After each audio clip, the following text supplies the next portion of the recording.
Mas Tinus, dalam perjalanan kehidupan kita kan secara tidak langsung pasti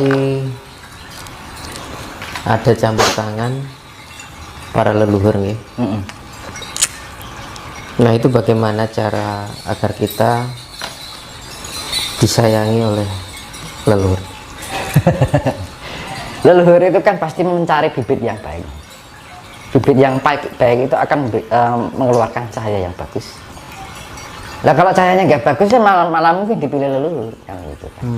Ketika ada orang yang sebenarnya sudah mempunyai genetika yang bagus dari kecil, tapi pada predikatifnya secara kasunyatan perjalanan hidupnya dia tidak mampu memperbaiki dan memproses diri untuk menjadi cahaya yang baik, maka leluhur itu akan lari Mencari bibit yang lain.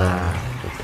Namun ketika kita nggak punya genetika ya dari leluhur yang kita, tapi kita mampu melakukan secara predikatif dengan tindakan-tindakan dengan 5 kunci itu tadi, secara otomatis Bisa ya? tiba-tiba ger kok untuk suara apa ini ya. Nah, dan ketika kita mengharap jangan kita berharap-harap ini cedek malah leluhur itu nggak pengen orang yang ingin karena karsa itu tinggal dari karsa itu Nggak respect malah.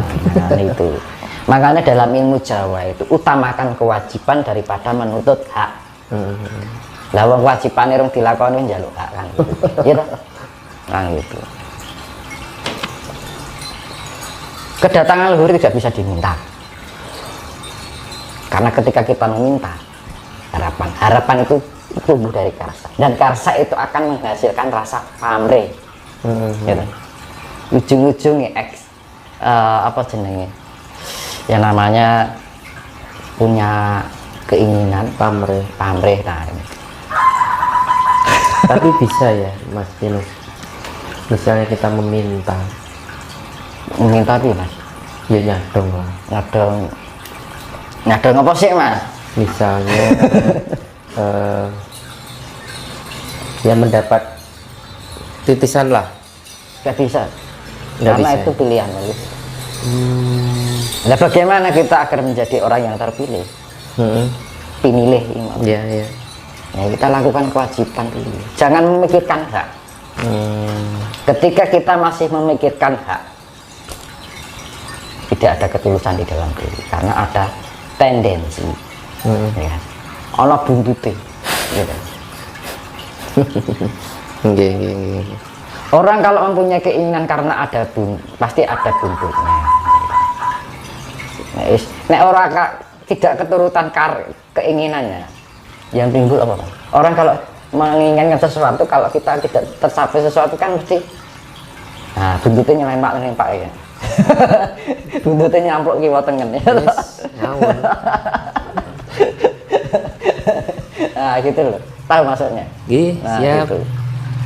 Marah-marah, akhirnya ngomongin di belakang, wah gini, nah timbul pikiran negatif lagi, gitu. Timbul kebencian lagi, akhirnya timbul energi yang negatif, akhirnya energi negatif menghasilkan karma buruk. Nah karma buruk akhirnya kita mendapatkan karma ketika karma datang menyalahkan keadaan pada kelakuannya apa itu kan gitu. Makanya itu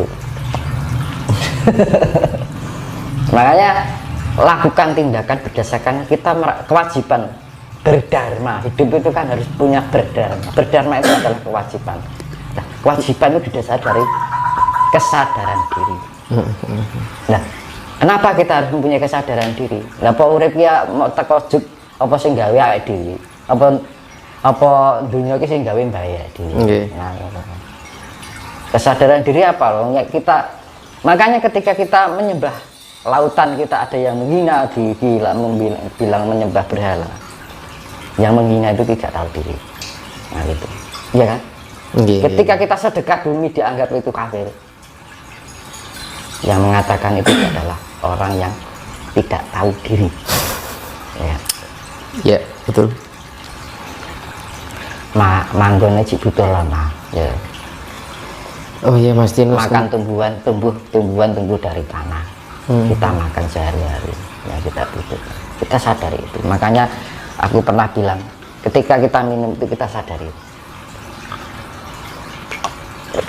wah rasanya kopi ini ya enak tenan ya. Nah, ini rasanya pahit tadi, rasanya sedep nikmat gitu. Nah, kok iso dadi kopi mergo enek bahan. Ya, terus kita berdiam diri di bawah pohon beringin misalnya, wah seger pian aja, enak wit-witan. Bahkan enak wit-witan ya panas ya. Kan kita sudah memayungi kali sama itu tanaman. Makanya dengan keadaan seperti itu kita harus mempunyai pola pikir yang namanya hamemayu hayuning bawono. Nah, sedekah alam itu adalah hamemayu hayuning bawono. Nah, itu tumbuh dari mana? Hamemayu hayuning diri. Ketika kita bisa memayu hayuning diri, otomatis kita akan memberikan hamemayu hayuning bawono, juga hamemayu hayuning sasama atau sasono. Nah, kita menghidup, ternyata ketika kita duduk di bawah pohon itu sejuk ya, berarti penting kan. Zaman saya ini malah kita didoli dadek ke duit dilempet kan, lebok kene ATM kan, akhirnya bang bisa seneng ya toh, tukok KKI tukok kuwi, berarti wah aku iso di mobil, akhirnya gue kayak ibuan diri, oh aku iso loh ini. Nah, ya, orang kalau orang merasa mampu dari jalannya itu sudah lain. Iya, Gimana? masuk ora duwe misalnya, nggak punya. Nah, ketika kaya, wah aku makanya sudah bisa merasa mampu. Nah itu jebakan-jebakan yang seperti itu yang kita waspadai. Nah, kan itu makanya kan saya kembalikan pada ajaran budi pekerti luhur orang Jawa, ya kan. Makanya di zaman ini penagihan perjanjian eyang sabdo palon ini yang dikembalikan. Manusia harus bisa berhamemayu hayuning diri. Ketika manusia bisa berhamemayu hayuning diri, maka dia akan bisa mampu hamemayu hayuning bawono, hamemayu hayuning sasono. Hamemayu hayuning bawono itu apa? Diartikan hamemayu itu artinya diambil kata dasar adalah ayu. Ayu itu adalah keindahan. Hal itu artinya suatu kata kerja, ya kan? Mengindahkan bawono, kita mengindahkan alam semesta ini. Hamemayu hayuning sasono, kita mengindahkan sesama kita. Dengan cara apa? Tepo sariro, ranganing sariro, bagi ini teman. Iya. Untuk orang untuk sariro, hamemayu hayuning diri, kita mempercantik diri kita. Tapi yang sekarang ya dicantikin ragawinya. Ketika kita mampu mempercantik jiwa kita, otomatis raga kita juga akan terawat. Tapi ketika orang mempercantik ragawinya, belum tentu jiwanya bagus karena wadah.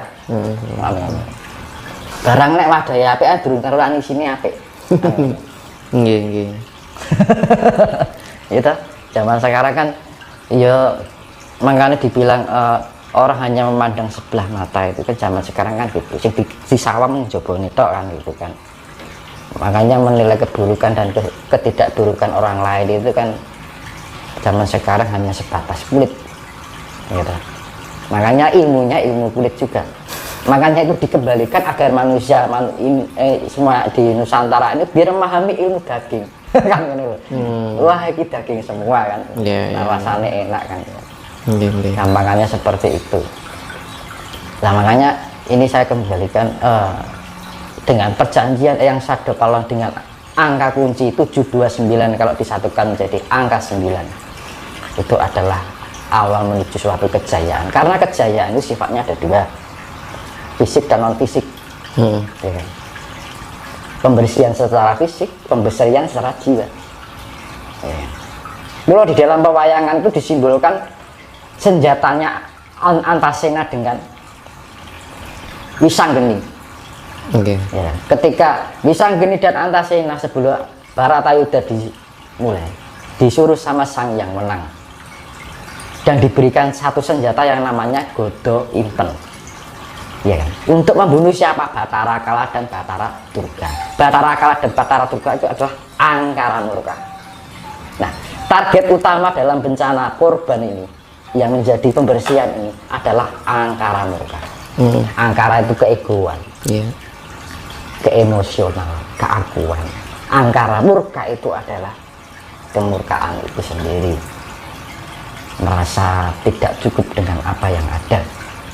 Makanya wong Jawa ngajari wong urip itu kudu narima, kan gitu kan. Akeh sithik itu diterima. Nah, makanya kembali, kenapa disimbolkan godho inten? Intan itu adalah logam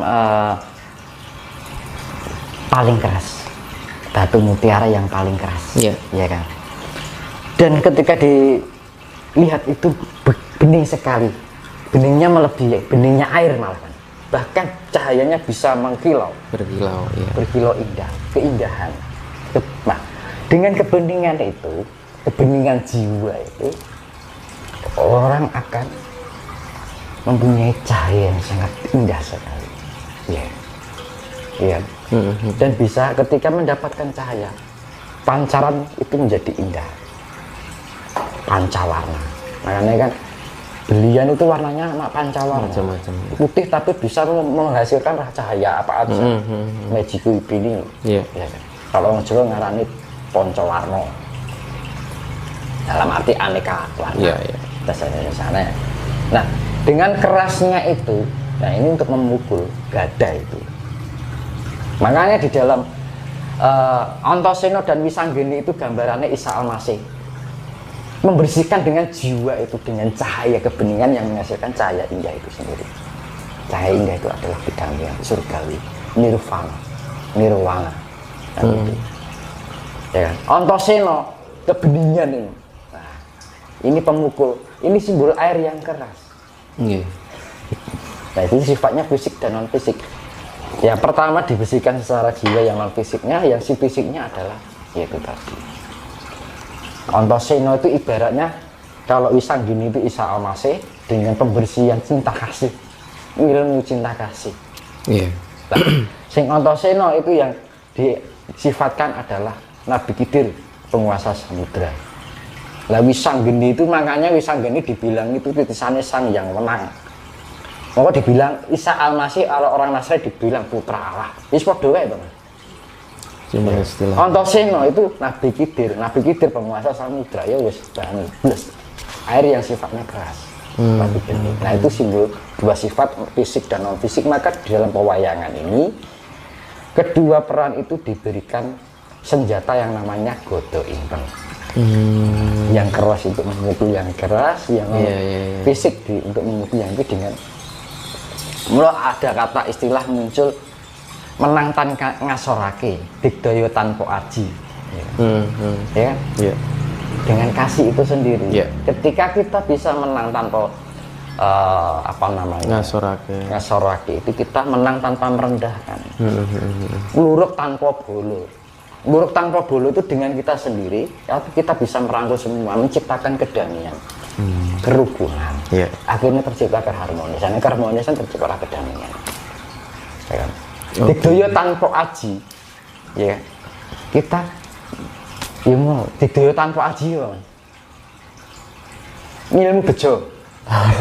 Ya, kita sakti, orang bejo itu sakti loh, ya toh. Paling sakti ya. Tapi nggak punya aji-aji, gitu. Kayak itu orang bejo, nerimo.